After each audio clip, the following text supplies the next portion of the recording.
अष्टमाचा उपनक्षत्र स्वामीचा नक्षत्र स्वामी जर रवी असेल तर तीव्र ताप किंवा हृदयविकारानं मृत्यू होतो.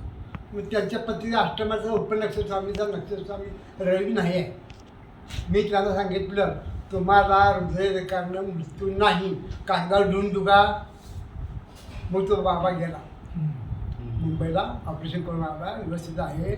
मध्यंतरी गुळाच्या ढेपान टाकल्या, साखर आणून देते, त्याचे आलं का तिकड आलं म्हणतं का मध्ये आलं किती 5 मिनिटाचं काम होतं. आले 500 रुपये नोट दिली मला गेला, भयंकर मागतो. आणि इतक्या डेप्युटी कलेक्टर कांबळे म्हणून होते खाटागळ्याचे, ते त्यांच्या घरचं कुठले का सगळ्या सोनांची नावं मला विचारतो. ते त्यांच्या कशावरती विश्वास आहे माहिती आहे? बैलवर गोष्टी काय केली, बैलवर त्याच्यावर जास्त आहे. मग मुलग्याचं नाव हे आहे, त्या मुलग्याचं नाव आहे, बायकोचं नाव हे आहे, कुठं क्रॉस होऊ नये असं तसं नाव सांग, म्हणजे उंदीर मांजर जास्त विणे वगैरे. तर तिने मला विचारून ठेवलं आणि इतक्या प्रचंड ओळखी झालं. माझ्याकडे एकाकडनं 20,000 रुपये हे जे मारणे काही जाळी हे पैसे मारण्यासाठी एकानं पैसे मारायला नेले आणि ते आवाज नाही. मग शिवाजी पेठची 2 माणसं आली आणि ती काय म्हणून ते त्यांचे पैसे पण अडकले. अहो म्हटलं माझे पण पैसे अडकले, ते एका नेले म्हणून. ते फक्त कुठं म्हणलं तू तुझा काय चालू राहतो सर सगळी ओळखी आमच्या, त्याला आणतो धरून म्हणलं तर नाव सांगा, नाव सांगा त्याला आणतो धरून. म्हणजे कुठचंही काय काम असेल का नाही माणसं काय त्यामुळे ओळखी भरपूर झाले. दुसरं एक महत्त्वाचं, हे शंकरदयाळ शर्मा ज्यावेळेला राज्यपाल होते त्यावेळेला राजभवनाच्या आत पवनांना नाही पण का दारावरती कमांडो असतो होता, राजभवन ते आहे का तिथं उभा. त्यांचा खाजगी एक तिथे बीच आहे, खाजगी राज्यपालांसाठी. तर त्यावेळेला आम्ही मुंबईला शिकार होतो आणि त्यावेळेला त्या राज्यपालांचे जे PA संग्राम माळवणी त्यांची मिसेस आमच्याबरोबर मुंबई शिकार होती. मग दर रविवारी गाडी पाठवून द्यायची मला माझ्याकडं, मी हॉस्टेलमध्ये राहत होतो. आणि मग तिच्या घरी जायचं, जेवायचं तिथंच आणि तिला मी स्टार्ट शिकवायचं, स्टार्ट. आणि वैशिष्ट्य म्हणजे आणि हॉस्टेलमध्ये जे आम्ही होतो त्यांना तिथंच मीच शिकवायचं आणि रविवारच्या बाहेर शिकायला जायचं तिथं, आणि ती जरा कच्ची होती चांगली.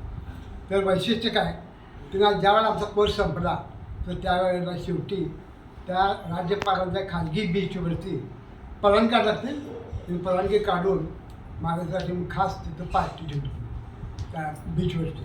आणि ते होडीतनं बरंचसं तिनं फिरून आणलं, ते कसं ओढवायचं काय करायचं होडीतनं आलं फिरून आणलं. समोर आंघोळ केली, त्या इकडे ते आहे पुन्हा बाथरूम आहे गोड्या पाण्याचं, तिथं आंघोळ केली. तिथं म्हणजे खरं म्हणजे बघायला तर आज जायला परवानगी नाही, त्या बाईमुळं का नाही आम्हाला ते शक्य झालं. फक्त त्या बाईला मी ते स्टार्ट शिकवलं, त्या शिक्षक म्हणून तिनंच मला माहिती केलं. त्यानंतर महत्त्वाचं म्हणजे आणि सुभाष शिरला यांनी मध्यंतरी इथं त्यावेळेस स्मारकाला कार्यक्रम केला, मोठा कार्यक्रम झाला.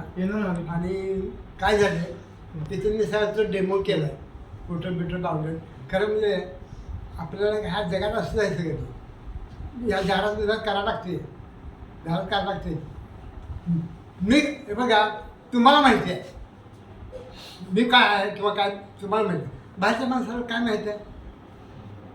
मग हे बघितल्यानंतर त्याला कळते अरे आदर्श ज्योतिष आचार्य चांगलं मोठं ज्योतिष दिसतं किंवा बाकीचं जे बघून सगळं.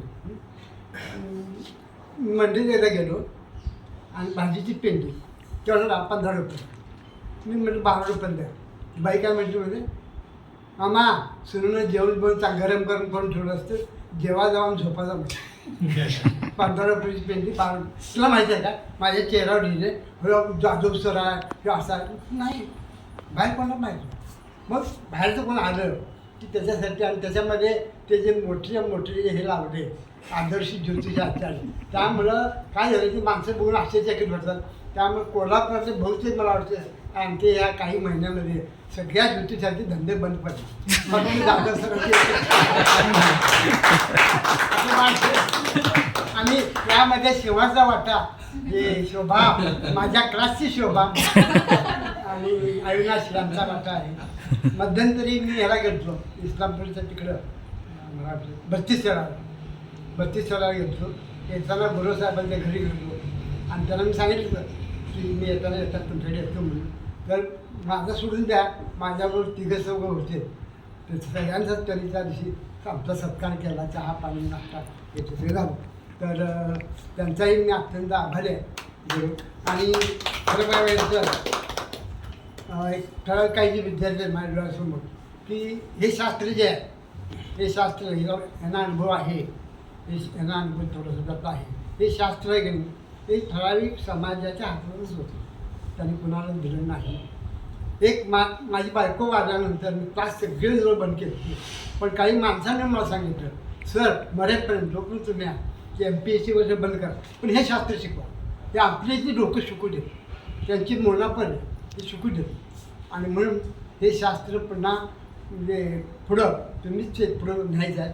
आता आमची काही दिवस राहिली त्यातच जर माझं गुरुसरांचा आग्रह असतो, मी आग्रह करतो की त्यांची क्लास होते पुढे, ते क्लास शिकू शकते चांगल्या प्रकारे.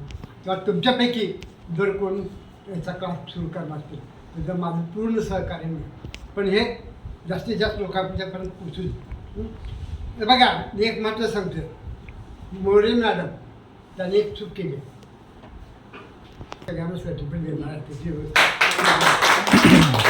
दुसरं एक महत्त्वाचं एक आता बंद करा. हो.